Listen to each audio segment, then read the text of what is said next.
think if you go right back to the first inning and you saw how he pitched the first 3 hitters, it wasn't fastball, fastball, fastball. Fastball, changeup, slider, fastball in, sinker away, slider. I mean, he mixed his pitches tonight, and he really—that's the guy we know is in there. And you know, I'm not saying it happened, but you know, if he sat and watched the last 2 nights, watch those guys use their off-speed stuff, throw strikes, move the ball around, he might have said, you know what, I can do that too, and he did it. Terry, what happened with Cespedes? We saw the... Well, Cespedes in the past, this is not the first time this heel thing has flared up. He's got a bad left heel that sometimes, for some reason, gets irritated. I don't know if it's like a bad bone bruise or tendonitis in his heel, but we saw him limping out of the dugout to go to left field. So we just went out to say, you know, what's going on? And he said his heel was bothering him. And I said, I'm going to take you out. He said, no, it goes away. Sometimes it just goes away. He said, let me move around and see. I think I'll be okay. So I said, well, we'll keep an eye on it. So he came in, and I said, how is it? And he said, no, it's still there. And I said, well, you're done. He said, just let me hit. If I get on, you can run for me. But I need the at bat. I want to hit. And I said, well, if you hit something, I don't want you, you know. And he said, no, I won't. But I need the at bat. So he hit, and we took him out. So considering this has been there in the past and gone away, is there cause for concern on your Well, you know, Steve, the one thing I didn't want him to do, which I told him in the outfield, I don't want you to alter the way you run. You know, if you got to alter the way you run, and all of a sudden now, you know, you're running with different muscle groups, you know, and we were concerned about it, but he said, no, I'll be okay. But we just, as a precaution, took him out.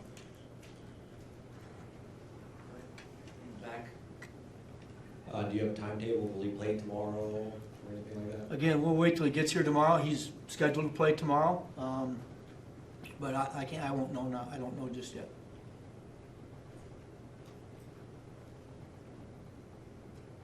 Terry, Jacob, he benefited by having 4 double plays hit behind him, but is there something to be said when you have a pitcher who's on his game that the infield is going to be a little sharper and a little more on? Well, I'm going to tell you, it was pretty funny to have those double plays tonight. We were talking in the dugout yesterday. You just don't see ground balls anymore. With the new launch angle stuff that's going around through baseball, nobody hits ground balls. And so tonight, when you get that many ground balls, it just tells you that had to have some life on his fastball. That got some guys on top of the baseball, and we got some double plays. But that's certainly, those were big helps to him. Zach.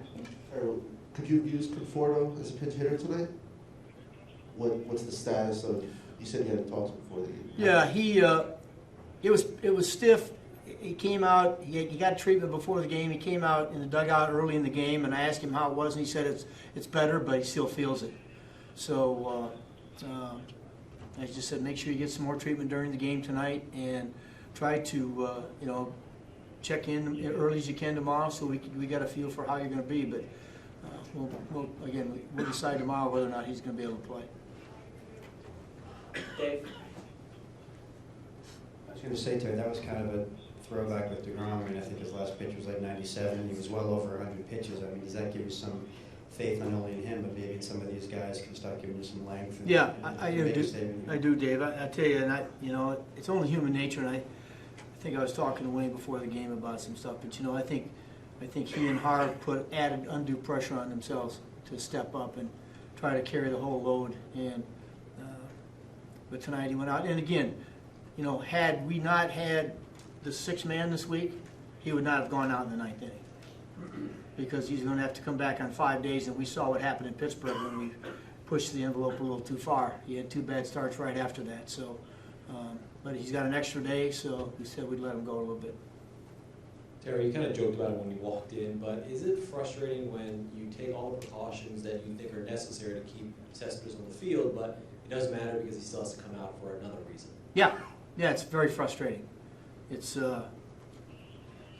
it's like Dickie Scott said. He said, you just can't ever worry about one thing. It's always something else that's going to pop it and rear its head, and that's the case with this guy. And